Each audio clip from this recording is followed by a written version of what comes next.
Hi, everybody. So I am very excited to be here to be talking the next episodes of The Crown.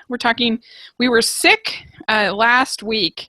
And so this week we're actually doing double duty. We're talking episodes 2 and episodes 3. And it's going to be a lot of fun.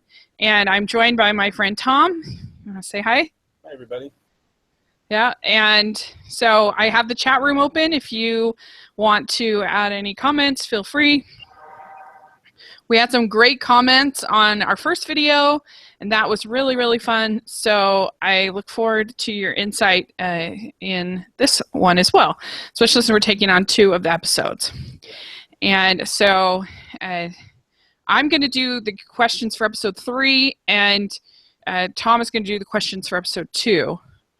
And so if you just want to kind of maybe give a little summary of kind of what happened, and then your first question. Sure. Okay, so episode 2 is called Hyde Park Corner. It covers the crucial part of the saga here, where George VI dies, and power officially begins to pass over to Elizabeth, and she ascends to the throne. So she is not crowned yet, and we'll get to that in part 3. But we're seeing her last days as Princess Elizabeth, and we see her transition to this new role. We also see some more of the infighting going on with Parliament and the disagreements going on there. More of the drama unfolds with the family, with Margaret's affair and that sort of thing. And we begin to get allusions to some of the things that brought George VI to power. Of course, talking now about Edward abdicating. And so to begin with, what do you make of the moment where, to sort of set up the plot, I guess, a little bit, what I'm talking about. So Elizabeth is in Nairobi on a tour of the Commonwealth, right? And so these are colonies, places that are still subject to the subjects of the empire. And she's going in her father's place because of his health. She's in Nairobi, and she gets the royal reception she's used to.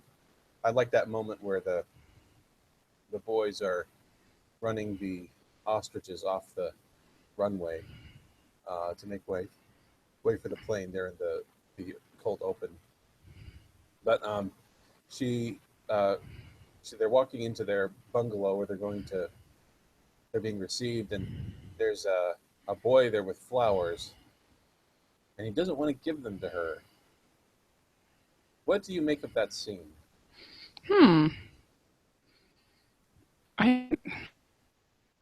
That's I guess I just thought he was kind of shy, right? Maybe. I can't remember. What did you think about it? Yeah, I wasn't sure what to make of it, so I wondered if you had some thoughts. I can make some guesses. Mm-hmm. So before that we have the reception where she speaks. She gives her little speech, and the local dignitaries are there, including the King of the Maasai, warriors. And we kind of get some interesting business with Philip, and we'll get to that in a minute. But Yeah. Someone kind of mutters to the Queen, like, "Look, it's very important that you show support because people are talking independence all over the continent," which was true. Yeah. Colonialism in Africa was ending, and the British colonies weren't any exception at all. And it was important that they feel supported, that they feel boosted by Europe and the presence of a monarch, and not looked down upon, not taken for granted. I can't help but wonder if maybe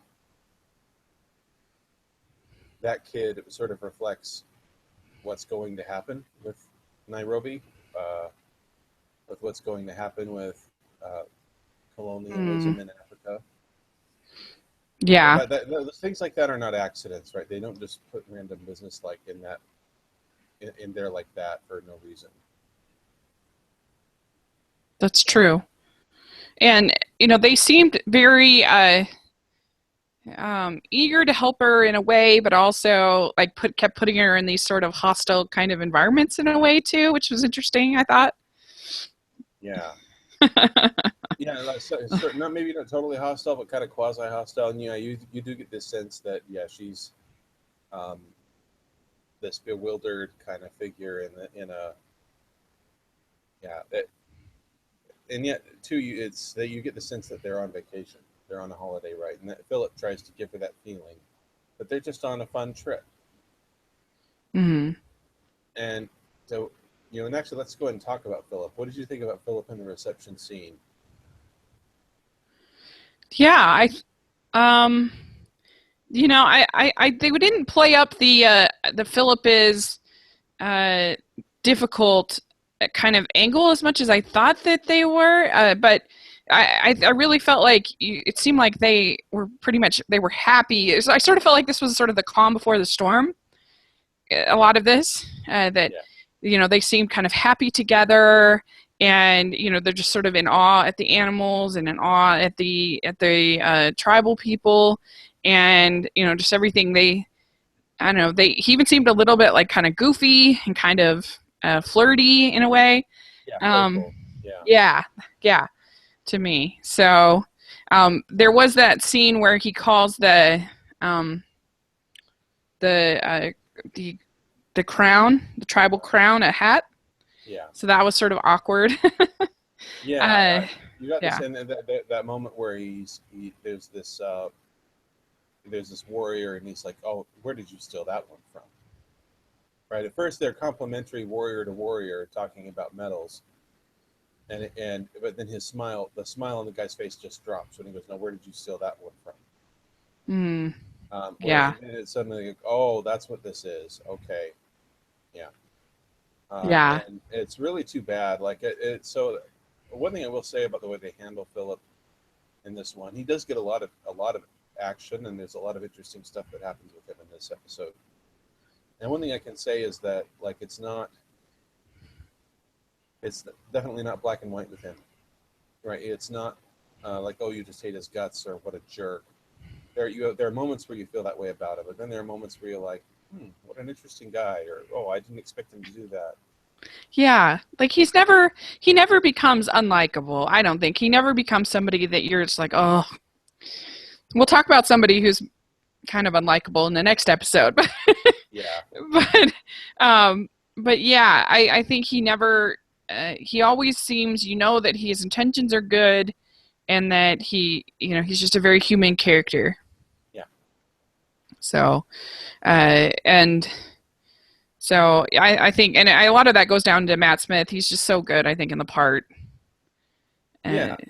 He can be sort of careless and playful, but then also warm too. Yeah, he plays all those notes really well. mm-hmm. Yeah, I think that helps a lot.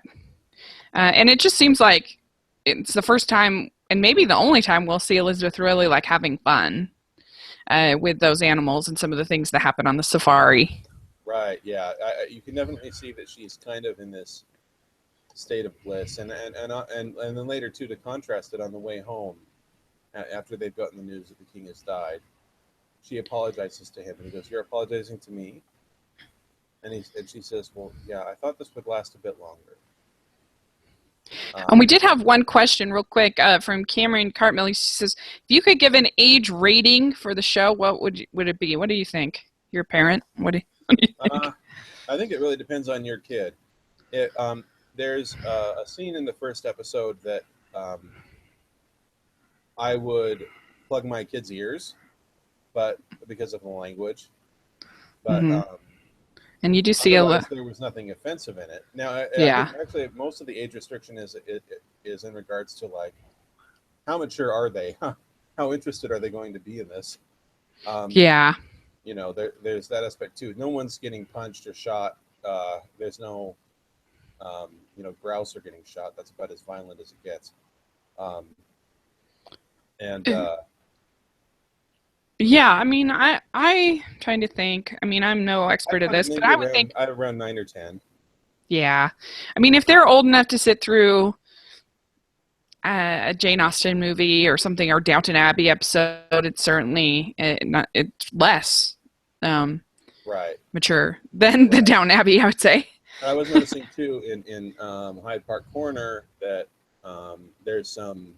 Of course, you need to understand we haven't binge watched the whole thing. We've only Right, watched the episodes we're discussing, so we can only exactly. comment on those. So there's that. But anyway, I noticed on Hyde Park Corner that some village women show up and they're not wearing shirts. Right. So Right. if your kid can handle National Geographic nudity, then it's fine. Yeah, it's not But no salacious one's in trying. any Yeah, no one's way. trying to turn anybody on in this episode for sure. Right. Um, so there's no issues Yeah. as far as sexuality goes. Yeah. I mean, the only thing I think of in this episode was some of the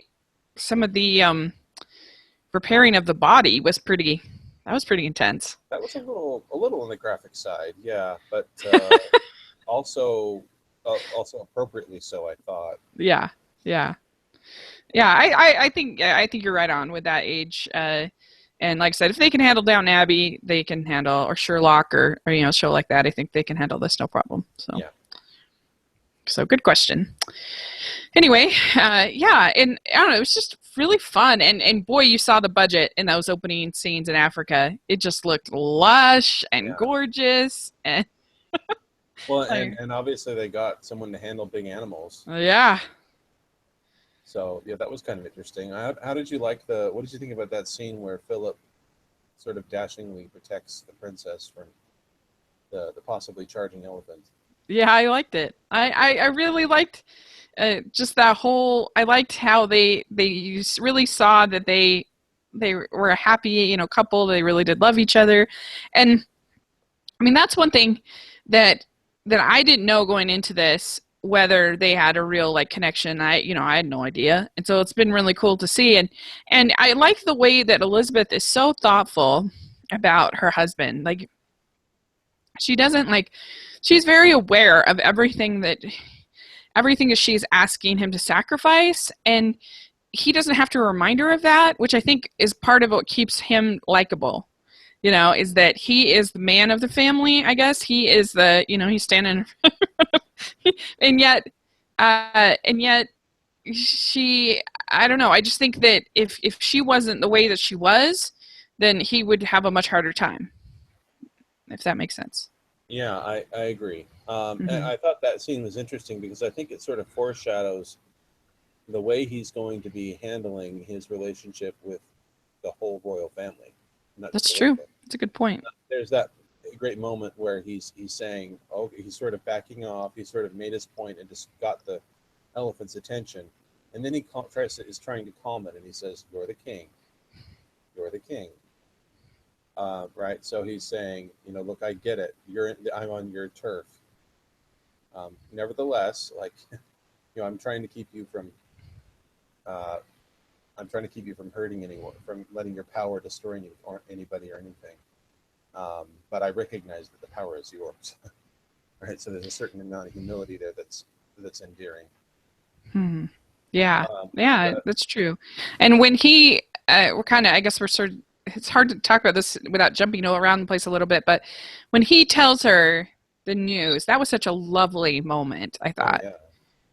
And I That was like there were no really lines. beautifully done. I like Yeah. the lines where he says, "Oh, your father died," and she, "Are you sure?" And none of that nonsense that is unnecessary. It was all done visually. Exactly. I thought it was really, really nice. And another moment that I loved is the moment of George singing, or not singing, but playing the piano with Margaret. That Wasn't was that a really great? lovely moment too. That Yeah, that was was great. nice. And what was so interesting about that? Did you notice the way that the way it starts? You wouldn't know that it was anything other than just a private moment between father and daughter.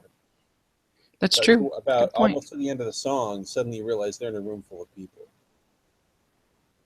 The way the camera is worked in that scene is great. So you kind of have this. Brings me to another question. We have this moment where you think a moment is private, and then it turns out it's actually really public. and yet the way it's played is it's played as a private moment. You get the sense of intimacy between them, and adoration for each other, that's very private and intimate, but it can't really be that intimate because they're in a room full of people, right? So, um,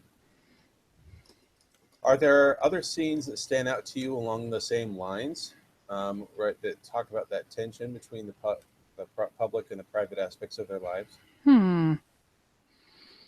Well, I mean, you start to get a little bit of the dynamic with Edward in this, the Duke of Windsor, Uh-huh. and you definitely like. I feel like there's sort of a in a way you kind of see it there that he's sort of their shame, he's their anger, he's their but then they have to keep this sort of public face to Yeah. it in a way. So there's a little bit in there, I think. Yeah, he is only mentioned by name, but in this one, but yeah, uh, he it was sort of striking that the king says that Albert, the man that he was murdered by Edward Yeah. when he abdicated. I mean, I was And their surprised. mother, well, anyway, we'll get into that. But Yeah, yeah. All right, we'll talk about that. I was surprised how bitter. We'll talk about that next episode, but I was surprised how bitter they were about that. But yeah, I mean, just the way even like the difference between their conversations with Churchill and the conversations, sort of their public presentation is really different. And I don't know. I think that you can just see that this is they managed to be an extremely private.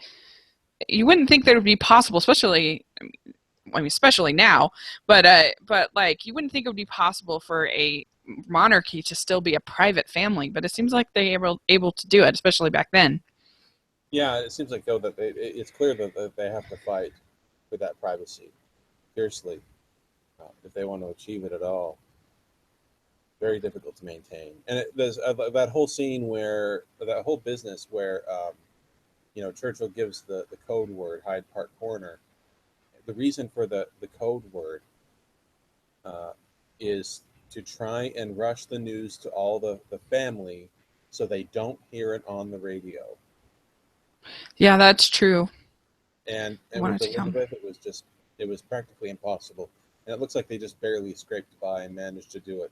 I'd really like to Mhm. know the reality of how that played out because I don't think we know all those details. But they definitely play that. It was very dramatic though the way they set it up, where she's writing a letter to her dad. In fact, I would criticize that scene a little bit. Mhm. I guess it does give you the sense that she really does expect him to keep going. That, oh, I'm sure he'll be here very soon. I'm sure he'll be well, and he's getting better every day. That she's believing that. That's not just BS. Mhm.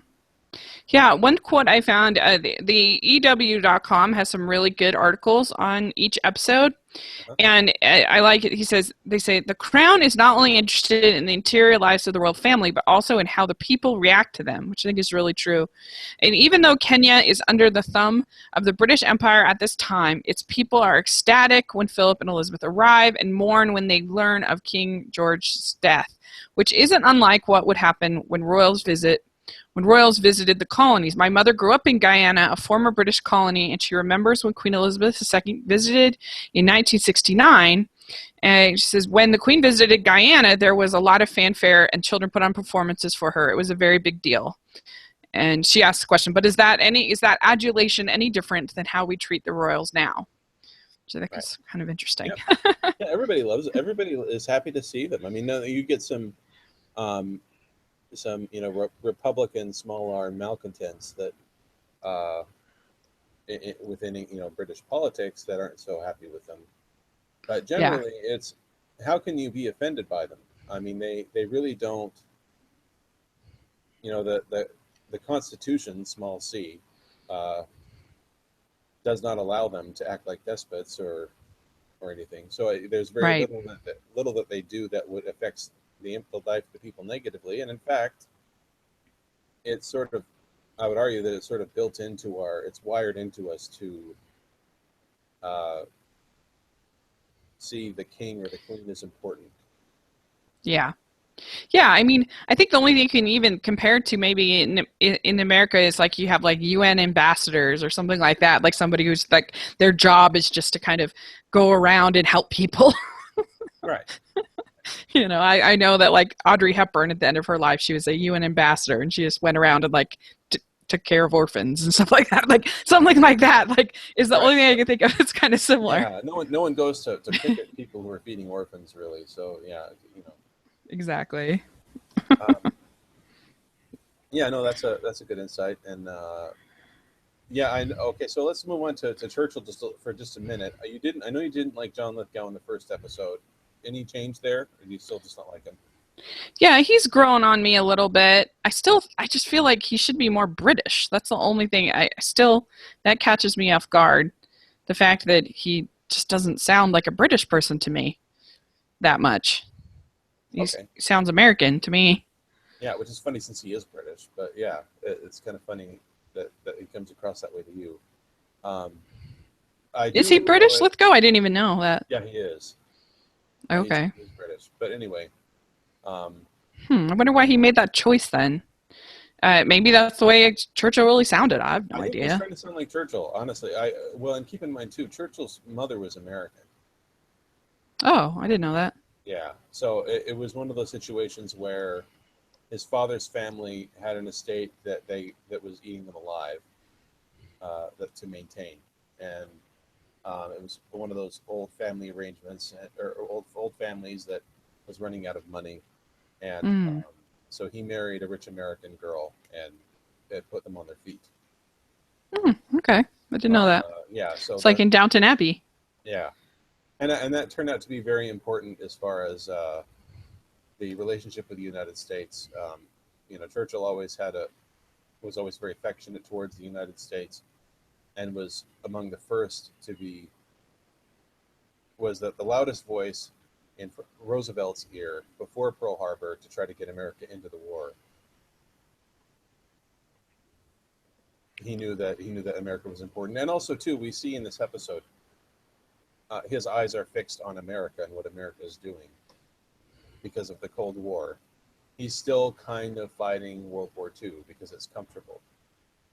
Right? There's that scene in Star Wars: The Force Awakens where Han Solo says, I went back to the only thing I was ever good at, and Leia says we both did, because that's what Leia was good at, was fighting, being a rebel, fighting a rebellion. This is what Churchill's good at, fighting Hitler, right? He's still kind of fighting Hitler, even though Hitler is now Stalin. It doesn't matter. He still wants to keep fighting Hitler. Yeah, I can't remember if it was this episode or the next episode where he says that his job is basically making sure that she becomes a good monarch. That's sort of his. This is why he's getting the second wind as a second chance here, and so I thought that was interesting. And yeah, it's growing on me. It's getting. I'm just getting a little bit more, used to it, and so there are some interesting.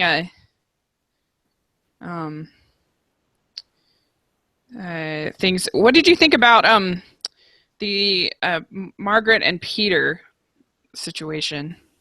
I kind of feel like they're treading water with that, and I'm not seeing a lot of movement yet, but of course we've got a long arc to follow. Yeah, I'm feeling like that's going to be the groan-worthy part of the series. Yeah, I'm already groaning.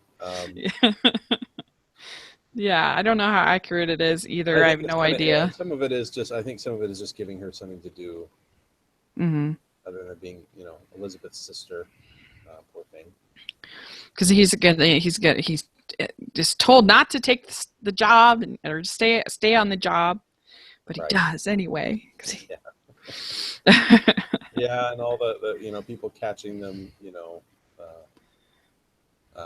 in their little kisses and intimate moments and all that. Yeah, if I feel like she would get scolded by her mother and other people a lot more about all of this if everybody knows. Right. They may be doing something bigger with that. They may be foreshadowing like er, they may be setting up flaws and problems within the culture of the royal family that will manifest themselves later. They could be doing something like that, since we're talking about something that'll run on for several seasons. This is Hmm. the plan, right? This isn't a one-off thing. So, Right. Yeah, interesting. I think that like they're Patience. planning on doing 6 seasons, and I think each one will be around 10 years Wow. Okay. of her reign, because I think she just had, not too long ago, she had her jubilee. Yeah. So I think that would work. So, um, yeah, let's see here. What do you make of Elizabeth keeping her own name as her royal name? It was interesting. It kind of makes sense because Elizabeth is such a classic monarch name for a queen. Yeah, there's that You know, aspect of it. so it kind of makes sense. It's just like they named her well, so Yeah, why take another name? I kind of did some research into it, and it was kind of interesting. I couldn't find now. Regnal names go back to like Assyrian times, right? So biblical era kind of stuff, and probably back even further. But in England, I couldn't find much on the history about it, except any further back than Victoria. And in the case of Victoria, her given name was Alexandrina Victoria. Like that was her given name, but then she Mm. took just Victoria as her royal name, regnal name. Um, Her son, Albert Edward, took the name Edward against his mother's wishes. His mother wanted him to keep Albert because she adored her husband Albert, for whom he was named, and Oh, wanted there interesting. to be a King Albert in England. And then and actually, another interesting thing too, pushing on to the future, there's a rumor uh, that Charles, Elizabeth's son, if he gets the opportunity to take the throne, will not take, will not keep his given name as his regnal name, Oh, because yeah. Charlies do not have a good history as kings of England. Right? Okay. One was executed. One was a playboy and a loser. He's not eager to be the third of those. Wonder why they gave him that name then. That's so funny. I guess they, They just yeah. liked it. I don't know. They, Yeah. you know what? You know what it is, Rachel? They were naming their kids. Okay, Elizabeth Right. wanted to be a housewife. Right. She still, you can still see, especially in this episode, this is what she really wanted, and you get that more explicitly too in the other one, Hmm. in Windsor, where she makes it clear this was not her life plan. Yeah. That's true. That's true. So Maybe they want to redeem the name. yeah, actually, the rumor has it that Charles may take on the regnal name George. Oh, George okay. VII, to honor his grandfather. Interesting. So that would be kind of interesting, but it's totally rumored, totally unconfirmed. But we're just Yeah. rearranging ignorance, but it is kind of fun to talk about. I thought this was an interesting question. They said, "Did this episode need to be an entire hour?" No, but it's okay because, and this is their opinion. No, but it's okay because Claire Foy, Jared Harris, and Matt Smith give such gripping performances.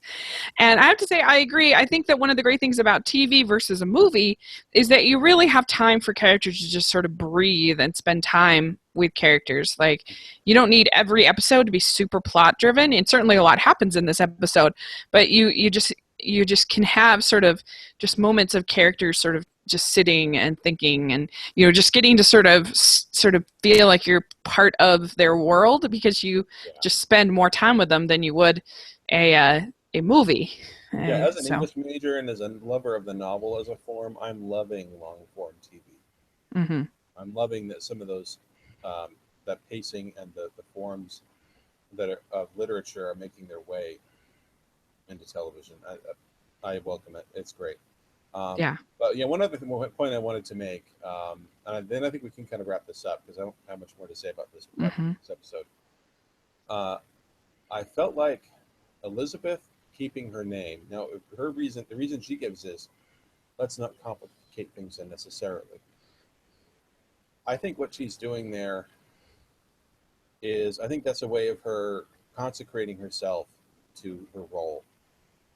That Elizabeth the person is the queen, right? That Mhm. there's no private me and public me. No, there's just the public me now. That's it. Well, and that like maybe it helps her almost feel like she was born to be this role. Yeah. That she has this queenly name. She doesn't need to. It's just part of who she is. Maybe it Yeah, helps and her. I love that we there's no doubt that she's conflicted about it. There's no Hmm. doubt that she's feels a little ambivalent about it. But in spite of that, she commits wholly to her role. Yeah, And that's admirable. it is. It is very admirable, and it's admirable that anybody can sacrifice their life for the greater good, like really what they do, or what she has done in serving other people. And yeah, you think, oh, what a big sacrifice, she could be queen of England. That doesn't sound, but in reality it actually like is. Yeah, it truly is. Yeah. Yeah, look, you've got to look beyond the material circumstances, which, yeah, that's a benefit, but um, they don't get to do whatever they want. Yeah, and it's easy to criticize leaders. It's a lot harder to actually lead. Right. So Yeah, I think that the signature scene of this episode is when they're driving away, or they're driving off to the airport in Kenya, and she sees the Maasai warriors flanking the king, and she kind of looks back at him, and I don't know if there's like a kinship there or what you want to call it, but I found that scene to be particularly moving in this episode. I mm, think it sort of exemplifies the themes here. yeah. Yeah, I mean, this almost just this part, even though it's not super plot heavy, I feel like this whole thing almost felt like a movie. Like it felt like a, I don't know, just that it had just like a sort of an ending, a real beginning. You see sort of this character arc between them. You see this growth as a characters, and I don't know. It's great. Yeah, it was paced very nicely. Hmm. Well done. So I loved it. I thought it was great, and Yeah, I it left me dying to see the next one. yes, I know that's the one thing that's hard about uh, what we're doing is it's just being like, no, I'm gonna not watch. I'm not gonna watch ahead because I don't want sort of my opinion of this episode to be sort of clouded by what maybe a character does in the next episode. Yeah, and it's So hard. It's hard enough doing two at once tonight. right, Yeah. exactly. Well, okay. So this next episode is called Windsor, and there are it basically the main sort of story is you get to find out the backstory of Edward abdicating his throne, and you find out that there is all of this resentment between Edward and both his mother and the wife of George. So the Queen Mother and I don't know what their all names are, but anyway, uh, that they hate him. They don't like him at all, and they and there's definitely a feeling of that he is just sort of leached off of them, and they've taken him for granted, and so they decide to stop his funding now that his brother has died, and he is very rude. He doesn't help his case very much. He calls them a lot of nicknames, like Cookie and Shirley Temple. And so there's also the other main storyline in this episode is is Elizabeth trying to decide whether she is going to uh, give give up her husband's name and go by Windsor and the children, and also whether they are going to keep living at their house that has just been renovated, or they're going to move into the palace. And so that's sort of the main kind of things that happen. And my first question was the Duke of Windsor is a big focus of this episode. He's kind of a pill. What did you think about him? And I think you know a little bit more about this situation than I do. From what you know, if you felt that that's accurate, or do you have any idea? I kept wincing a little bit because they do paint him to be kind of an a-hole, but Yeah. the the sources speak for themselves on this. Um, I think the nicknames are accurate. Like that's not a fiction they made up. Um, their attitude is accurate. I think their greed is accurate. Like they did what they did, and I think you can make your own judgments. But yeah, I found them to be, I found him and Wallace Simpson to be pretty odious people. Yeah, like when he writes that letter is so brutal.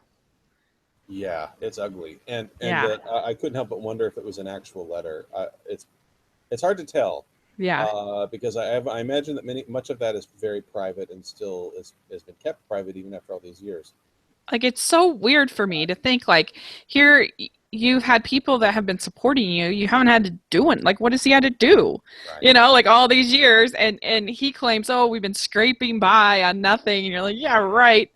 And I don't know, but I was at the same breath I was surprised just because you just expect like the Queen Mother and you expect Mary to be more sort of gentle, I guess, because they're like the Queen of England. And, you know, just that he says, they say, Mary says at one point, a son who gave up the throne and effectively killed my other son. So, you know, that that is It was a little pretty intense. melodramatic. That was a little melodramatic, I thought. But Yeah. uh, I don't know though, because you see how we've already seen how heavy the crown weighed on him, how difficult that was for him, and yeah, I think too. I think the main thing that this episode does is it makes it clear. It provides this contrast because I think David slash the former King Edward is everything that people who hate royals think that all royals are. Yeah. These Well, these, and that's the these ironic thing spoiled because brats. yeah, because Mary says to him, Queen Mary says, "You are just a private individual. You are not royalty Right. anymore." Yeah. And you know that's like, woo. Yeah. Well, yeah. I think that's entirely appropriate. I think if you're going Yeah. to carry royalty, that means you carry the responsibility of it. Right. That if you want to if you don't want to be a part of it, fine. And you know something that Elizabeth had no plans to become a part of it. I love that we see her as a little girl, which I think that was beautifully cast, by the way. Oh, that kid nailed it, and I hope we see more of her because she was great. Yeah, she was really good. Because you could see that she was just mature enough to tell that childhood was over, and that their uh, sort of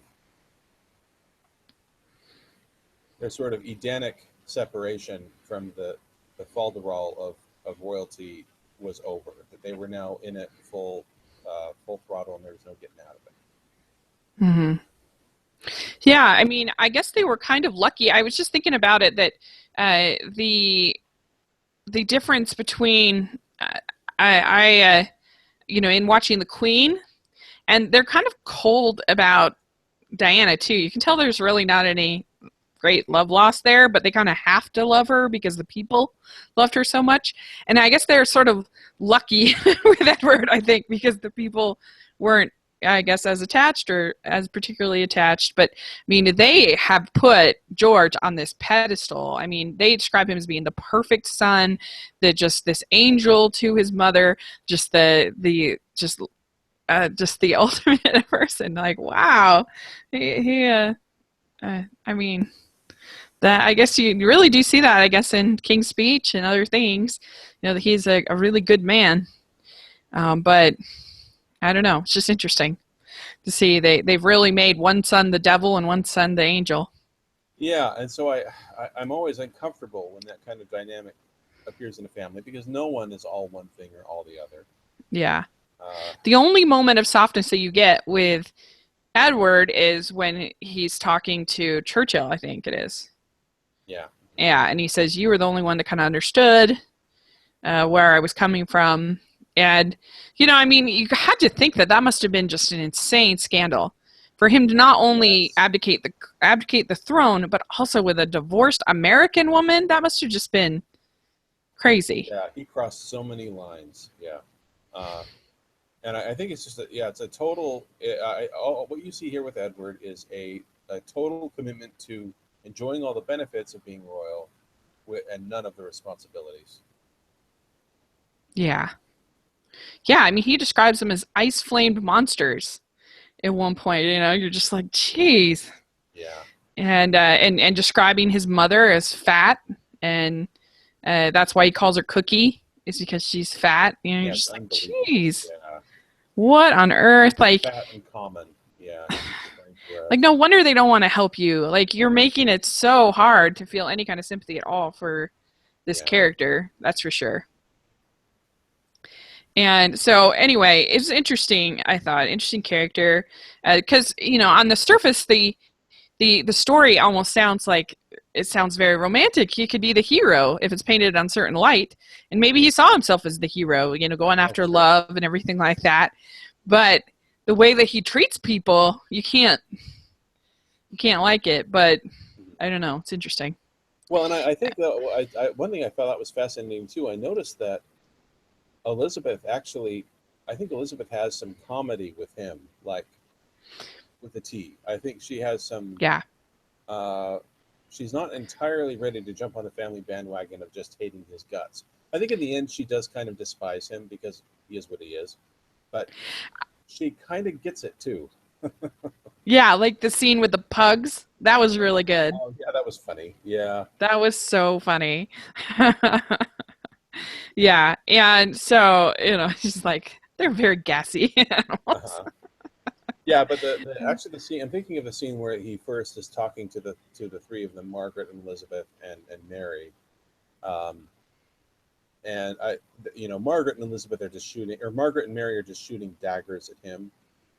And Elizabeth is a little different. If you go back and look at that scene, she's not quite totally hostile to him. And I think it's my opinion. I think she gets it. I think she kind of wishes she could do that. She could Mm. kind of do what he did and run off to America or run off to. I think. Well, what she wants to do is run off to Malta with her husband and let him be a sea captain and raise her kids and be a mom. Yeah.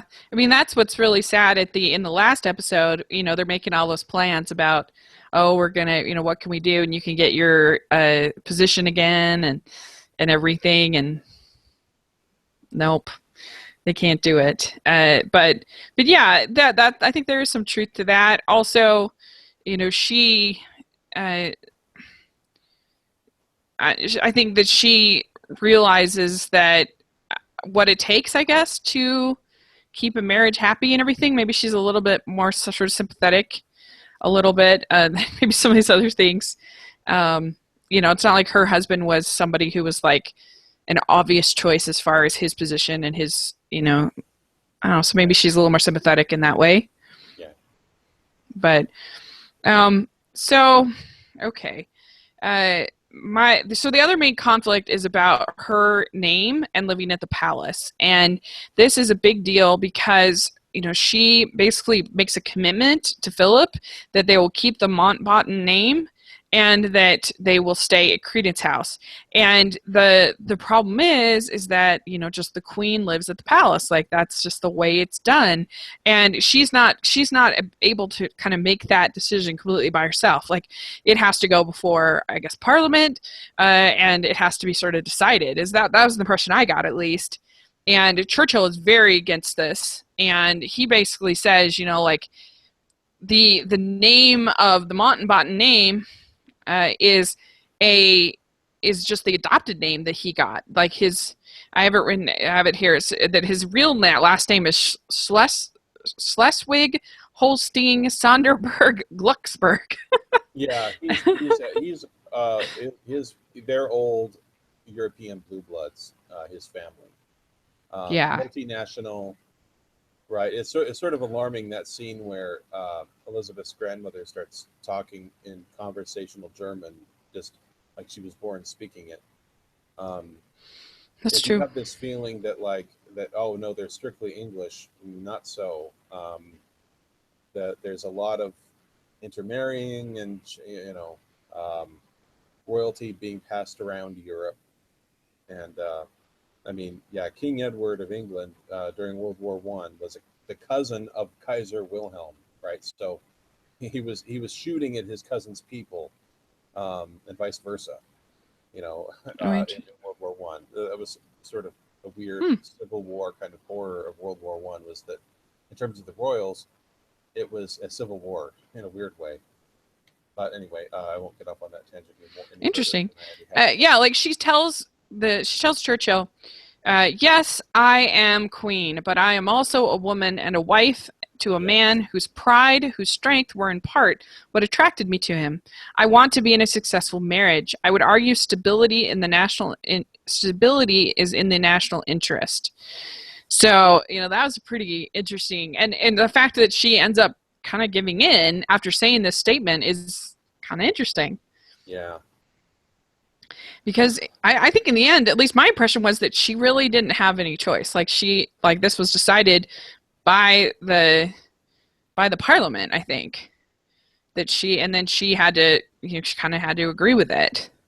Yeah, that's tough. I think it's a bit of both. I think she kind of had to agree to it but here's the thing. Like, okay, so here's a good opportunity to talk about the power structure and how this works. So, the parliament and the democratic government serve at the queen's pleasure. The literal power that she has is that she could shut down democracy tomorrow in England and say it's over. We're done with this. We're not doing this anymore, and no one could stop her legally. Really? Yeah. Oh, interesting. I didn't know that. What they keep talking about the Constitution, small c, because they do not have a written constitution. Actually, the United States is unusual for having its constitution written down. Usually, a constitution is a set of traditions and what they call common law, where this is the way it's always been done, and so you do it this way. It's not. Yeah, there's no system of amending it or ratifying it or making sure that. Yeah, they only have the Magna Carta. That's the only thing they have, right? Yeah, and that has as that has as little to do with modern governments as a fish has to do with a bicycle. Okay. Yeah, it was just all that simply. The reason that was important was because it was the first time in the age of the divine right of kings, the first time any monarch had been checked in their power in the least by anybody. So that was the beginning, and after many hundreds of years of that, we have what we have now. Oh, interesting. A constitutional monarchy, cool. But that's a small c. There's no English constitution that says we the crumpet eating hobbits of England. Well, it's just really interesting in this episode because you have all of this personal stuff and you have all of this national stuff and how they all just sort of collide into this one person in Elizabeth. And like, I thought it was so moving when she finally tells Edward that she says, I got the quote, it says, "You never apologized to me. You don't think I'm deserving of one? You don't think I would have preferred to grow up out of the spotlight, away from court, away from the scrutiny and the visibility, a simpler life, a happier life, as a wife, a mother, an ordinary English countrywoman?" Now, maybe I'm naive, but is that really possible for a person in the royal family at all? Like, if she was, I guess, like if she was just the daughter of the brother of the king, she would still, she wouldn't be an English countrywoman. Sure, she would. Yeah, there's all kinds of people connected to the royal family who are not in the tabloids, they're not in the spotlight, but they're just because like even in like my impression of the royal family is even like people like I think it's Andrew and Fergie's daughters, like they're still like royalty. They're still they get attention because there's hanky panky and because they put themselves in the spotlight. Well, I'm sure we'll get to that eventually.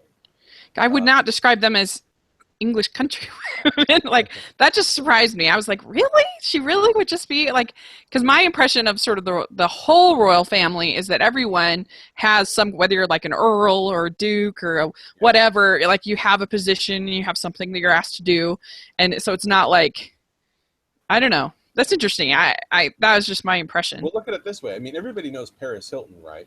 but Yeah. hotel heiresses, internationally famous and making sex tapes? No, far from it. She's the exception, not the rule, right? So Yeah, that's true. a family is a family.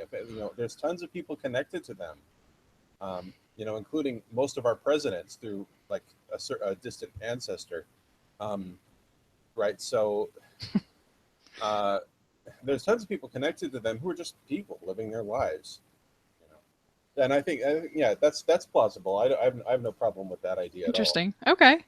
Yeah, but that was a really moving moment. It sort of brought all of this, everything all sort of together to where it brought all the family stuff together. It brought all the stuff with Churchill and the name and everything kind of together, and she was sort of the queen in that moment, I think. Yep, absolutely. You never apologized to me. And so then it's after that she decides to take on and she tells Philip that she is going to take on the Windsor name. And he says, "What kind of marriage is this? What kind of family? You've taken my career from me. You've taken my home. You've taken my name." And it's sort of interesting when you think about in the first episode when the king tells Philip, he says, "She's the job." Yeah. And it's like he tried to warn him. Yeah, and so like he's just sort of realizing that here. I think that like, yeah, that's it. There's nothing else. It's all her. Well, I think that kind of goes that way with big responsibilities in life that you take on, big multi-year commitments. I think there's that ambivalence. I think that people are going to be too eager to be hard on Philip here, and I don't think that's warranted, because I think that well, I'll go ahead and share a little bit from my personal life. So my wife runs a business, and when she decided to run the business, I thought really carefully about it, and sort of made sure I was going in with my eyes open, that this was not going to be fun all the time, and that this was going to be very hard for a very long time. Right. And that, yes, there would be some payoffs, but that I was going to have to make some sacrifices, and I was going to have to get happy with that. But you know what? I have bad days. I have days where I wonder if it's worth it. But I'm still committed, and I'm following through with it. But so I have no problem at all with Philip having a bad day here and feeling like he's lost. Well, and he was kind of egged on a little bit, I think, by his parents a little bit, don't you think? In that scene, like, the Mont Bobber, and like, yeah. I think his dad is a bit of a d-bag, and doesn't understand what's going on. Yeah, and it just shows you don't know all these. You would never know all these intricacies going on in any marriage just from looking at the outside. So, okay, let's see here. I think that. Oh, well, my last question was just so Elizabeth gets her first box. What do you think of that scene? Oh, let's see. What do you think of it? It was just a small moment, but it kind of stuck out to me because of that was important. Yeah, that was important because they've been setting that up all along. Yeah, I think it's interesting the way she's just kind of overwhelmed by it all. And the conversation with the Prime Minister too, that was nothing like she expected. Yeah. Yeah. That's true. And I think we're gonna see her trying to test her power, like test what she can get away with and what she can't, or what the limits of it are. And she's still kind of learning. She's literally learning the ropes. She's learning where the boundaries are. Well, you just felt like overwhelmed for her when she was looking at that. I mean, it was a big stack of papers. You're just like, wow, that is really overwhelming. Yeah. It's just sort of, you remind you of like your first day at a new job, and you're just like, wow, I'm never going to, or your first day at a new college class or something. You're like, I'm never going to learn all this.